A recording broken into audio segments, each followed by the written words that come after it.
Hello, everybody. Since I've been gone, I've seen another movie. You know, easy joke. I'm tired. I spent a freaking hour getting this freaking thing to film and record and OBS. And I'm here now. You're gonna hear me complain about a movie. Well, not complain. Actually praise. Be happy with it. I saw Guardians of the Galaxy Volume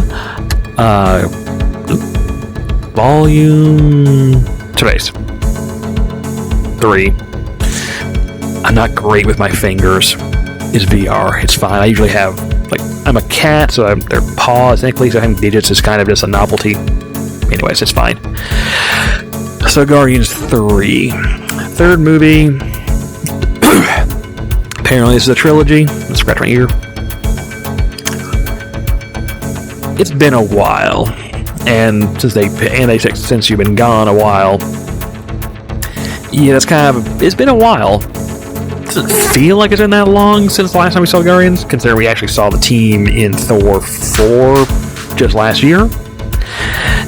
But an actual proper Guardians 2 was several years ago. And between that, we had Infinity War, and Endgame, a bunch of other crap happened, and Thor 4, which honestly the Guardians were in, but did not amount to much of anything, and you could have easily cut them out. I am amused at that entire thing of, hey, Thor is join the Guardians of Anno 2. Hey, let's ditch Thor at the earliest opportunity. And they did, which, valid. So Guardians 3 is basically getting back to where we left off, essentially. At least as terms of, the fit for this particular team, and for, what you would consider the real movies, which is Volume 1, 2, and now 3. Other stuff, it happened. James Gunn clearly feels it should have gone a different way, but the man has his reasons for being kind of ticked off by about how things went in the last couple of years regarding multi-billion-dollar properties that he was attached to, and then he got fired over stupidity, and it got brought back. But in the meantime, things got messed up, and other writers handled his characters in a way that he did not clearly agree with. And now he's come back to, basically finish his contract, say his goodbyes to these characters, and we go from it. And here we are. Now, I am going to say right off the bat, spoiler town, folks. If you do not want spoiled on Guardians of the Galaxy Volume 3, get out right now. It's good. I recommend seeing it. It's probably the best Marvel movie they've done since Endgame. Not the happiest or cheeriest, but it's a good movie. So recommended. Yeah, those of you who are not wanting to hear me talk about the actual movies in terms of spoiler town, 3, 2, 1, you're gone. So this movie is mostly Rocket's backstory, and it is a happy fun time of animal abuse, everybody. Yeah, if you have kids or are sensitive to seeing animals getting treated real bad, you might want to skip this one, to be honest. Rocket's backstory has never been a particularly happy one, even with regarding whichever continuity you want to go with. Like the comics, sometimes it's more happy than others. This one goes as dark as you possibly can, because there is some stuff in this one. So, our plot is basically, also does feel a bit like a Guardians TV series already in progress to a degree, because, hey, that Christmas special that happened back last year, canon. Doesn't amount to a total lot, but it does set up where the characters are at the start of this movie, which is hanging out in nowhere, which they're basically running as a colony now, which is cool. Everyone's doing their thing. Rocket is now singing along to the songs, which is fucking adorable. I melted. Oh, cute raccoon man. Still hot, but really cute now. Oh god, that's adorable. It's precious. Precious boy.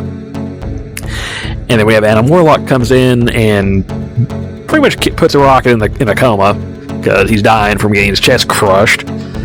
Also, Adam Warlock is in here, and I am deeply amused that James Gunn decided to take this to this lore important character and turn him into a total butt monkey. It's pretty damn funny. He's an idiot. He does what his mama tells him. He gets a pet thing with teeth. It's cute. I'm not quite sure what to call it. An it. I'm going to call it an it. He's a pet it. He's a total dumbass.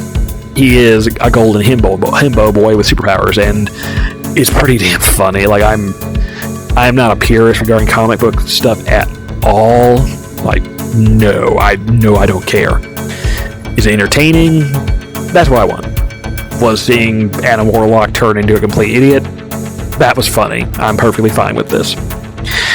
And we have a main villain anyways, the High Evolutionary, who has decided, like, hey, I want Rocket back because I went to a lot of trouble to abuse this poor raccoon into a talking mercenary, talking animal man.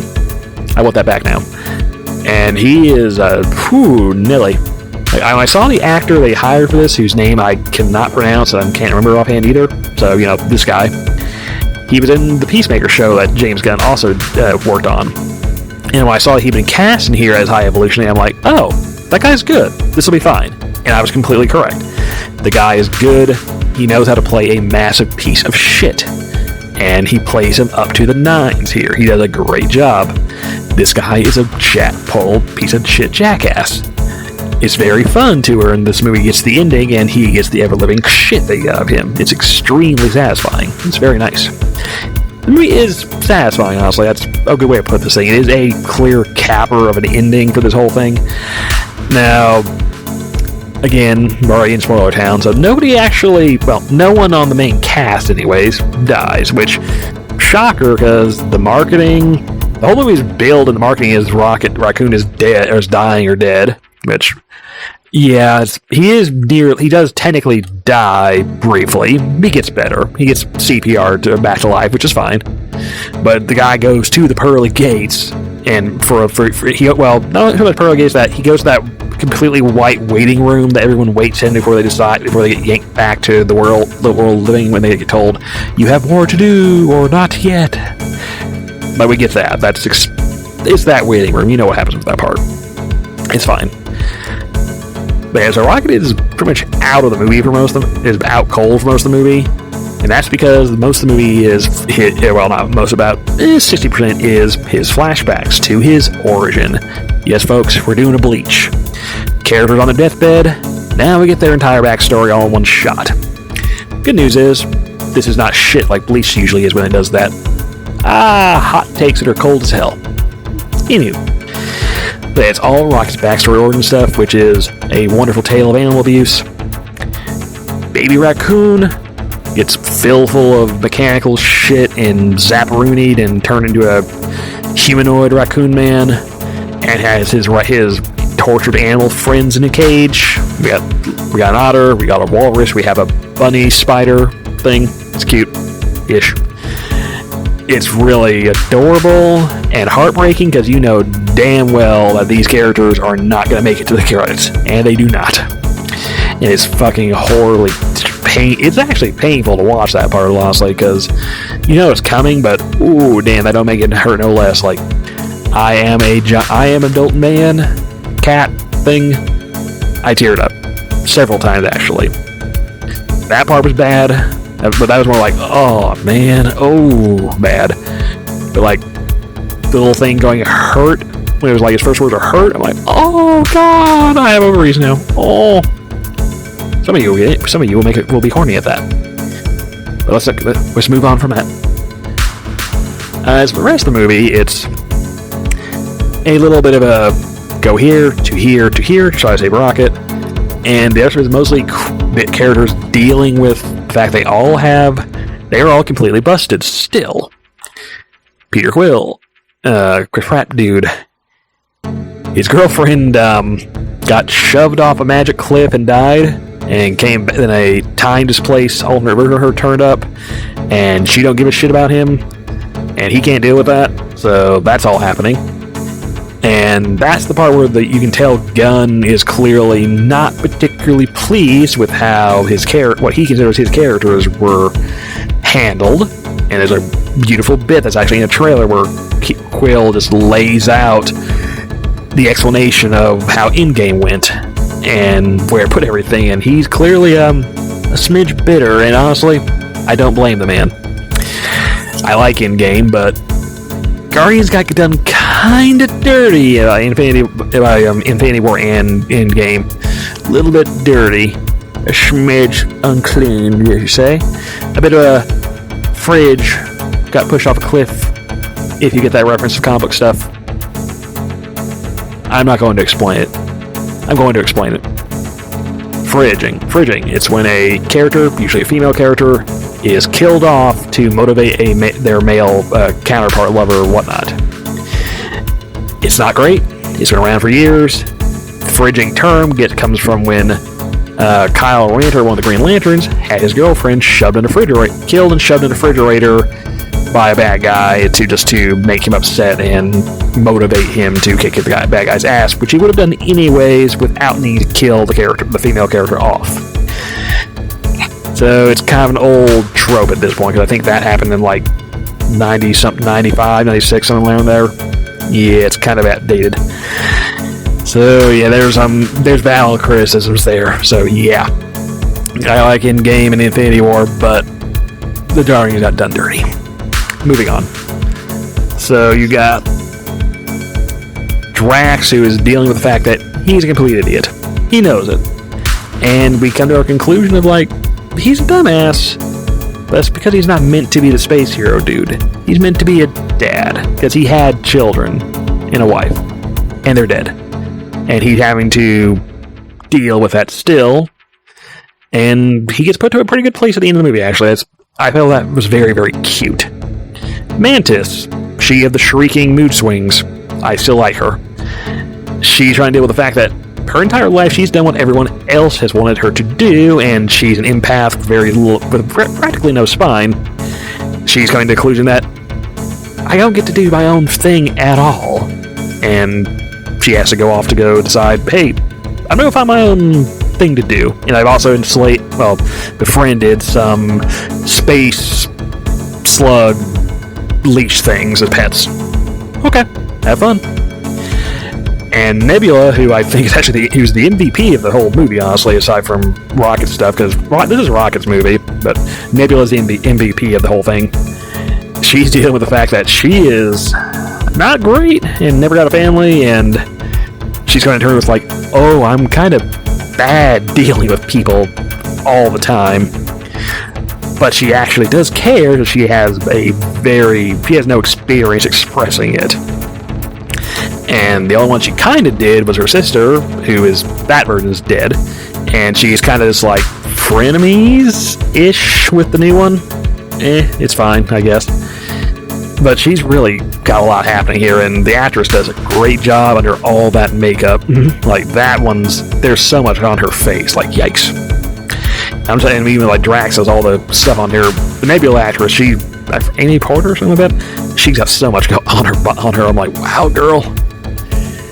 And yeah, so this thing has, and the Krillian, I think is his name, the dude who got Yondu's fin, he's dealing with the fact that he's not great at anything, but he has like one of the more overpowered powers in this character set. But he's just trying to deal with living up to that and being useful. It's like our last new character, Cosmo the dog, who got introduced in that Christmas special. That's the main bit. Technically, he's a gag at the end of the first movie. I'm not going to count that, honestly, because it's a gag. The dog didn't speak, it was just there, the haha. Now the dog's actually on the team and actually has a role. Oh yeah, Groot's here. Groot's still Groot. It's fine. I don't like his weird, tiny child head on a thick body look. No, I don't like that. Sorry. He's like man baby. I do like his look at the ending in one of the mid-credits where he's a huge, like, horn chonker thing. I'm like, oh, we could have done that. You should have just done that design for the whole movie. Anyways. But yeah. It's just a fun movie. It's not a fun. It felt fun, but it's serious. It is the most serious of this entire set.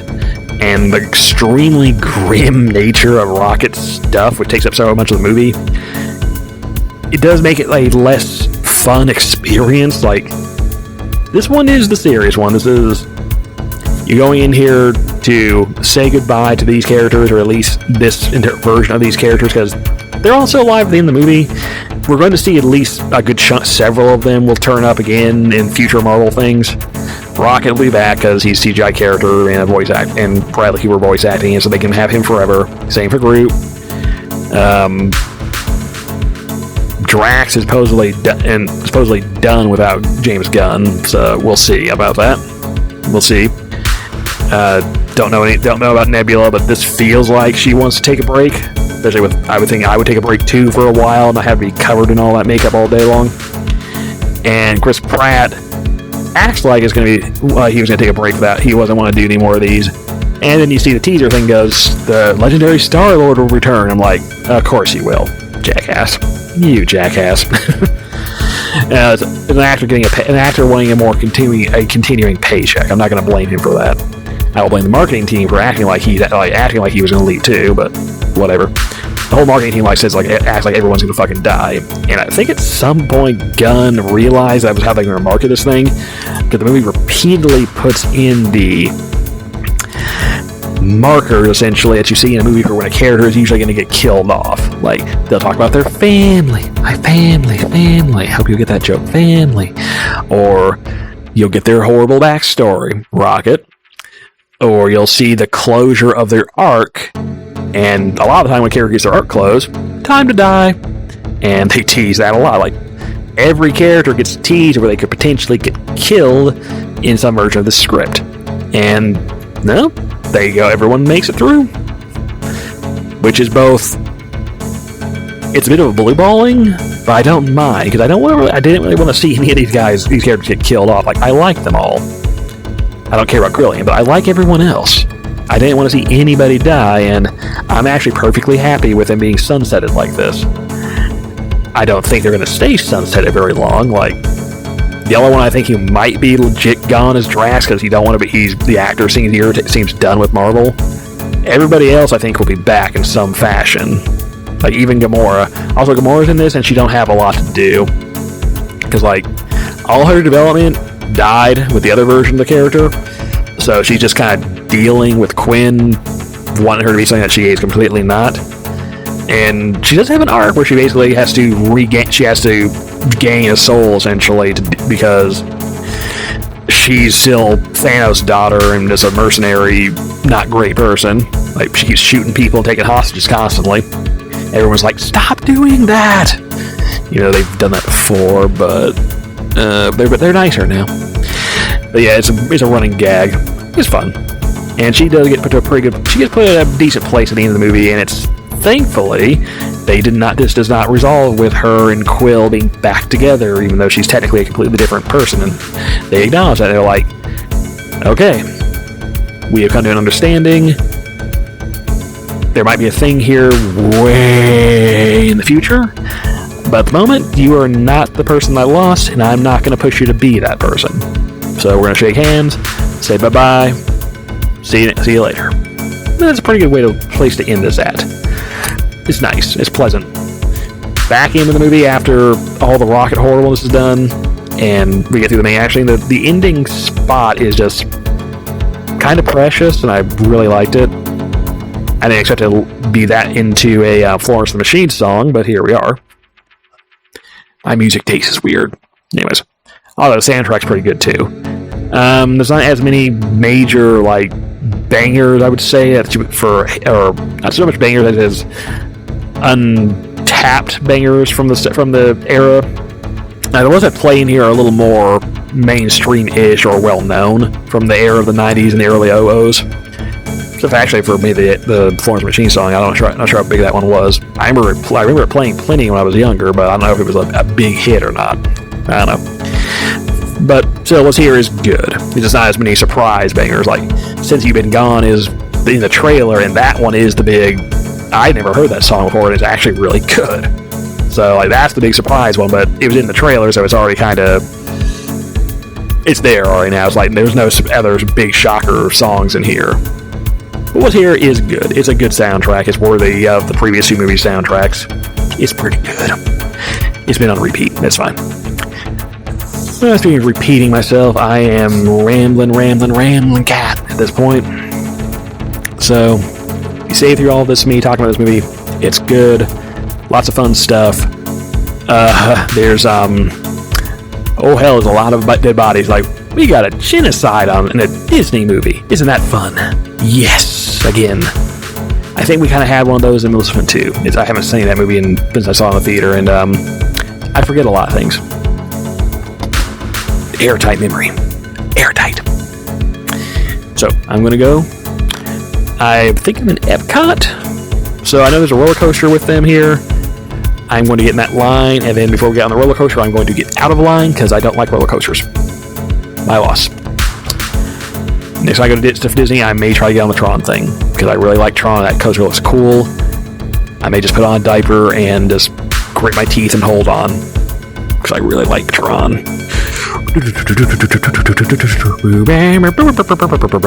Go away. Before I go, like and subscribe. It really helps me.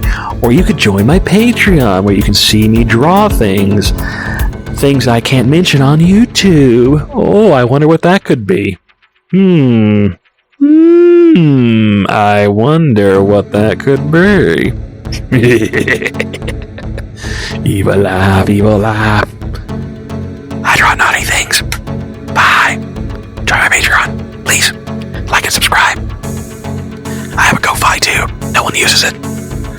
I don't have BBO.